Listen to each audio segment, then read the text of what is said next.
since 1972. I did my first Islam picture, and that got into trouble with the censors. They were banning it because it was too realistic. They would say, you know, your movie's disturbed. You know, we feel uncomfortable. I said, it's meant to be. Tondo has always stood for the poor people of Manila. When you speak of urban poverty, they usually refer to Tondo. Tondo is the major district, and this is the heart of Tondo. You know, it's a slum area. The people had paved streets here, and they have houses here. You know, 2 stories. Okay, you know, the houses were okay. Imelda had them evicted, and they bulldozered the place, and they tried to flatten the garbage dump. So the people were relocated to a place where it was away from their source of incomes, you know. So the people were forced to go back here again and rebuild their shanties. What do they expect to find? You hear all kinds of stories about somebody finding some diamonds, and sometimes they find gold, and they find earrings and rings and all that. I made about 5 films here. I made in Siang, Jaguar, Bona, Maynila. I used to stay here month after month after month. People here are very nice. That was the beginning of Imelda's campaign again, showing what is not true, what is not good, and what is not beautiful, you know. She says, my job as a director is to be part of nation building.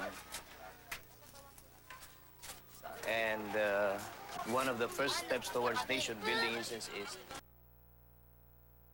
faith building.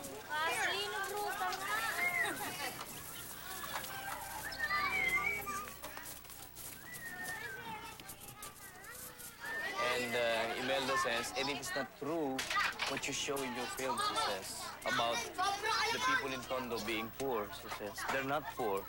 And of course, I was surprised about that. She says, what do you mean they're not poor? I said, my God. And she says, it's your perception that is wrong. You go to Tondo, and to prove that the people in Tondo are not poor, she says, when you go to Tondo, what do you see? Children smiling, everybody smiling. And she says, if they're smiling, that means they're not poor. They're rich in material spirit. They may be poor in material wealth. So what can you do? How can you argue with somebody who talks that way? Kikiraan po. So I remember when I was here, I was filming Jaguar. Philip was running away from the policeman.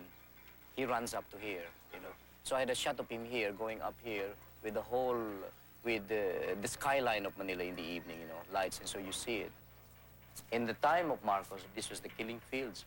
This is where the policeman would just let go of, you know, when they don't want to make their arrest, they're usually made to climb up and they get shot there. So the bodies don't ever get discovered. So they say that this was the best cemetery because they would shoot them, and then the bulldozer would come in the morning or in the evening, and would just sort of just keep on, make them roll, and the people know it.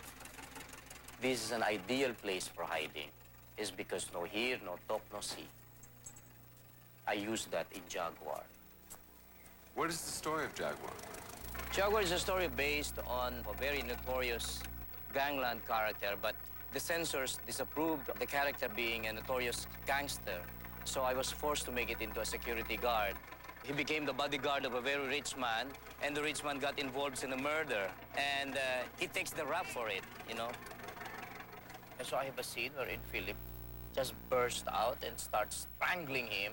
Of course, the police came, and then he beat him up and puts him back to jail. And my last scene is Philip inside, behind bars, and tears just falling down his cheeks. And Imelda was telling me, I don't like your films because they're so hopeless, they're so pessimistic. And I said, then you didn't know how to watch my film. I told her.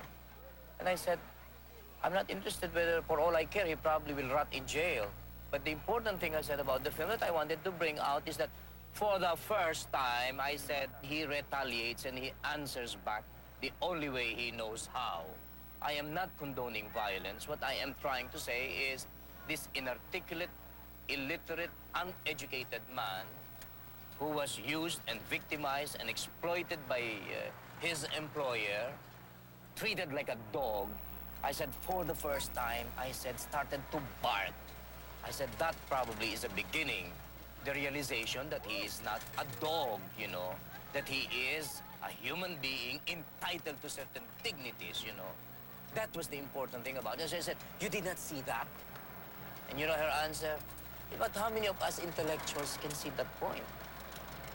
And I said, you underestimate your people.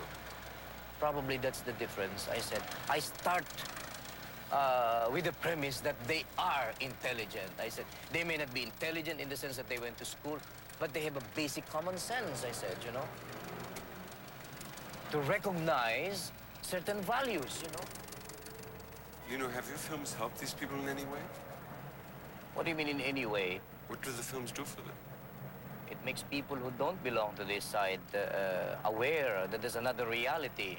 And I felt that the movies, through some of those films that I made, would confront the people with this issue, you know. I mean, so that film does not just become a reflection, a medium that reflects reality, but that would confront these realities, confront the people with these realities, you know, or those that are in power or those that are concerned. And people should be concerned.